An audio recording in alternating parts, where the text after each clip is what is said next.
BJP पर जमकर बरसे अशोक गहलोत, कहा झूठी अमित मालवीय का धंधा, पीएम मोदी पर भी साधा निशाना।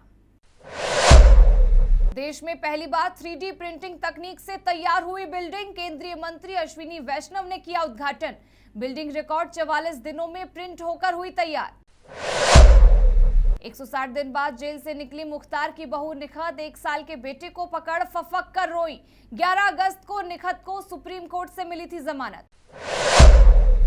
दिल्ली विधानसभा में जमकर हुआ हंगामा, उपसभापति ने बीजेपी विधायकों को किया बाहर, सीएम दफ्तर के सामने धरने पर बैठे विधायक। भोपाल में Mahatma Gandhi CM rice school का भूमि पूजन, सीएम शिवराज बोले गरीब का बेटा भी बनेगा डॉक्टर इंजीनियर। छात्रों को साइकिल के लिए दिए गए 207 करोड़ रुपए की राशि।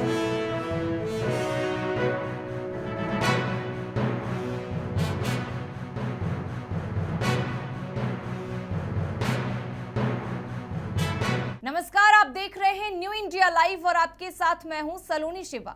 नजर डालेंगे आज के हम खबरों पर। दिवंगत कांग्रेस नेता राजेश पायलट पर बीजेपी आईटी सेल की ओर से की गई टिप्पणी के बाद अशोक गहलोत लगातार विपक्ष पर हमलावर हैं।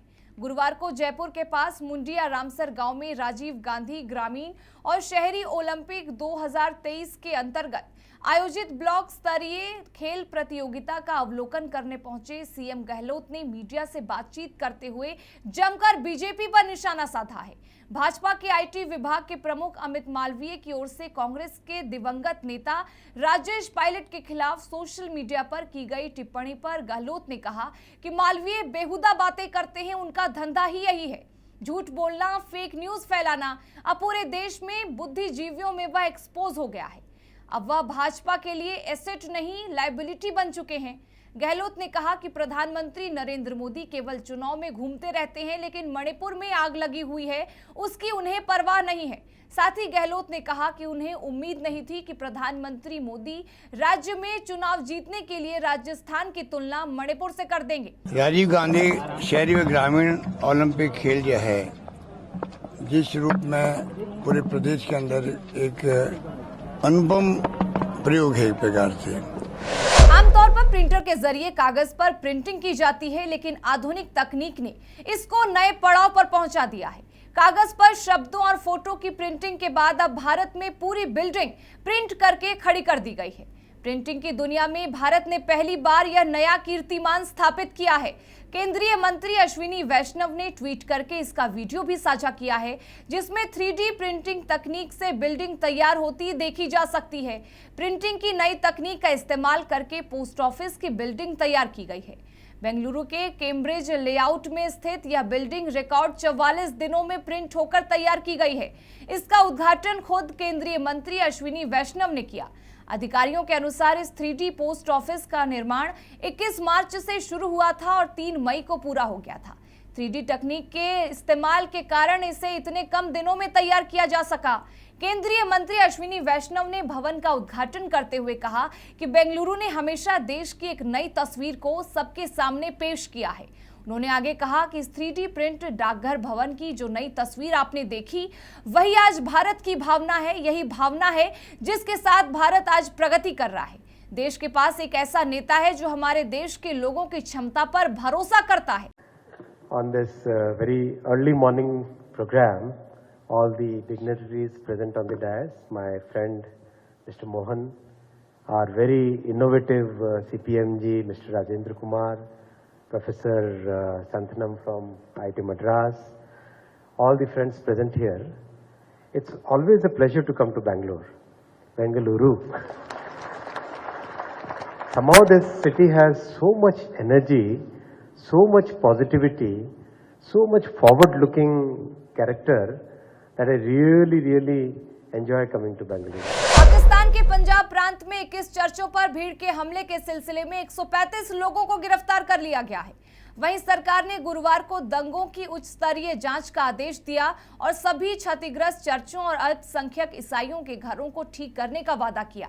लाहौर से 130 किलोमीटर दूर फैसलाबाद जिले के जरनलवाला शहर में बुधवार को इश्निंदा के आरोप में गुस्साई भीड़ ने 21 चर्चों और ईसाइयों के कई घरों में तोड़फोड़ की और आग लगा दी थी। वहीं गुरुवार को ईसाई समुदाय के लोगों ने विरोध प्रदर्शन किया।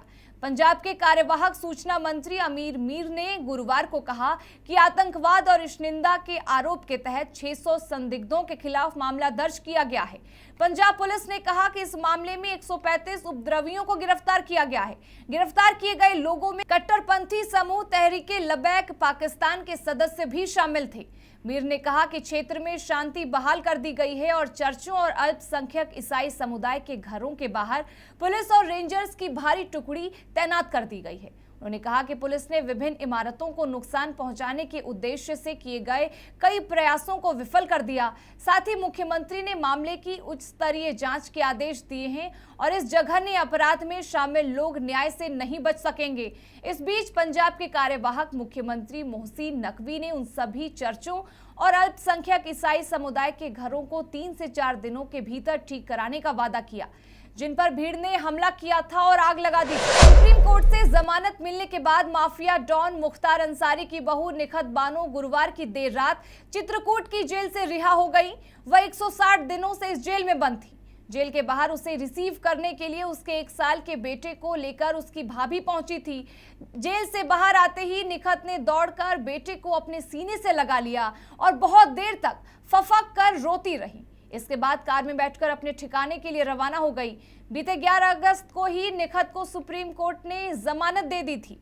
निखत ने सुप्रीम कोर्ट में अपने 1 साल के बेटे का हवाला देते हुए मानवीय आधार पर जमानत की गुहार लगाई थी, जिसे मंजूर करते हुए सुप्रीम कोर्ट ने उसे रिहा करने के लिए आदेश दिए थे।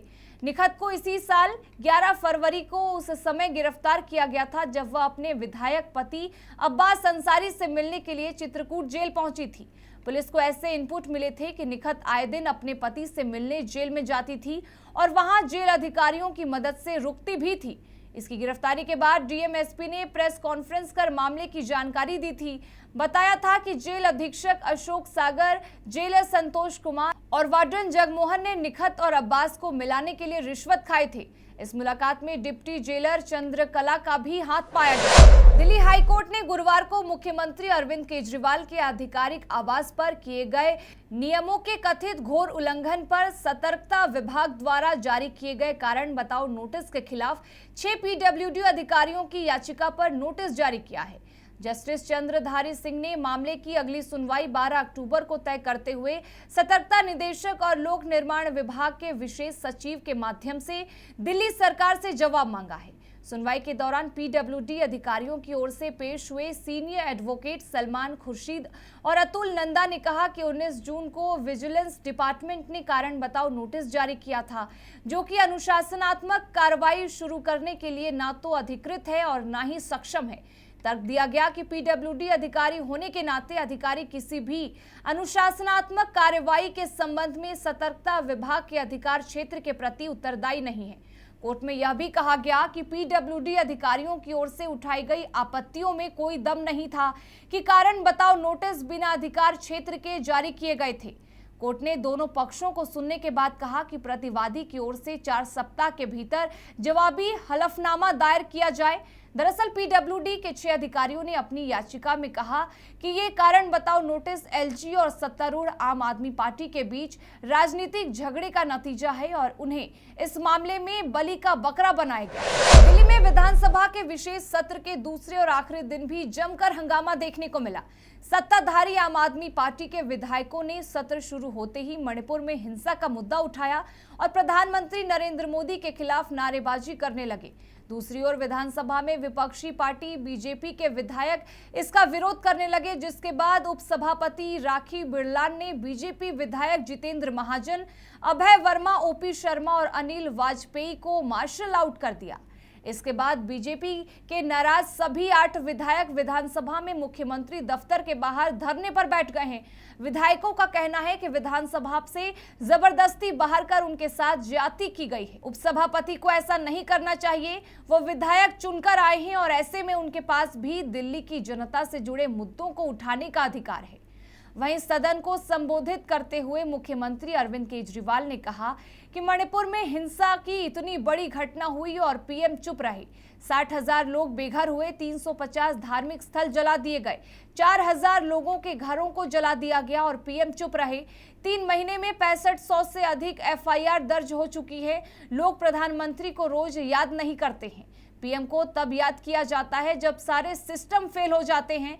मणिपुर में महिलाओं को निर्वस्त्र कर घुमाया गया, फिर भी पीएम चुप रहे। मध्य प्रदेश के मुख्यमंत्री शिवराज सिंह चौहान ने गुरुवार को भोपाल में 81 करोड़ रुपए की लागत से बनने वाले Mahatma Gandhi CM rice school का भूमि पूजन किया। इस दौरान मुख्यमंत्री ने प्रदेश के कक्षा 6वीं और 9वीं के 4.6 लाख से अधिक स्कूली छात्रों के खातों में साइकिल के लिए 207 करोड़ रुपए की राशि भी ट्रांसफर की। सीएम ने कहा कि एक जमाना था जब मध्य प्रदेश में स्कूल की बिल्डिंग ही नहीं हुआ करती थी, बच्चे खुले में पेड़ के नीचे पढ़ाई करते थे, बैठने के लिए घर से फट्टी लेकर जाते थे, लेकिन आज तस्वीर बदल गई है। सरकार की ओर से जारी प्रेस विज्ञप्ति के मुताबिक सीएम ने आगे कहा कि जब मैं मुख्यमंत्री बना तो मेरी सरकार ने तय किया कि बच्चों के पढ़ने के लिए बेहतर स्कूल होने चाहिए। पहले प्राथमिक स्कूल की बिल्डिंग बनाई, बाद में हाई स्कूल की बिल्डिंग बनाई, फिर हायर सेकेंडरी की स्कूल बिल्डिंग बनाई। इसी का परिणाम है कि आज बन रहा है सीएम राइस स्कूल। सीएम ने कहा कि गरीबों के बच्चों में भी बुद्धि, टैलेंट और प्रतिभा होती है। अगर उनको प्राइवेट स्कूलों जैसे स्कूल मिल जाएं तो वह भी चमत्कार कर सकते हैं। कोविड बीमारी के दौरान ही मध्य प्रदेश में वर्चुअल माध्यम से कई विशेषज्ञों को जोड़ा गया, ऑनलाइन पढ़ाई करवाई गई। अब दिल्ली, मुंबई और दुनिया भर के विशेषज्ञ किसी गांव में बने सीएम राइस स्कूल के बच्चों को पढ़ाते हैं। दिल्ली एयरपोर्ट पर विस्तार की फ्लाइट को बम से उड़ाने की धमकी दी गई, जिसके बाद हड़कंप मच गया। शुक्रवार को दिल्ली पुणे फ्लाइट को बम से उड़ाने की धमकी दी गई। फ्लाइट के पहुंचते ही जांच शुरू कर दी गई, कहीं उसमें कोई बम तो नहीं रखा गया है। सभी यात्रियों को फ्लाइट से सुरक्षित उतार लिया गया है। एयरपोर्ट पर विमान की जांच चल रही है। सभी यात्रियों को उनके सामान के साथ सुरक्षित उतार लिया गया है। जीएमआर कॉल सेंटर को शुक्रवार को 8:53 पर फ्लाइट में बम होने की कॉल मिली। अभी तक की जांच में कुछ नहीं मिला है। विमान में कोई भी संदिग्ध सामान नहीं मिला है। फ्लाइट को अंदर और बाहर पूर्ण तौर पर खंगाला गया, लेकिन कोई भी विस्फोटक या संदिग्ध सामान नहीं मिला है। पुलिस के मुताबिक फ्लाइट में कुछ भी संदिग्ध बरामद नहीं हुआ है। तलाशी अभियान खत्म किया गया और बम की कॉल को हॉक्स कॉल डिक्लेयर किया गया। दिल्ली पुलिस फर्जी कॉल करके बम की झूठी जानकारी देने के मामले में एफआईआर दर्ज कर कॉलर की पहचान कर। फिलहाल इस बुलेटिन में बस इतना ही, लेकिन तमाम खबरों के लिए बने रहें हमारे साथ और देखते रहें न्यू इंडिया लाइव।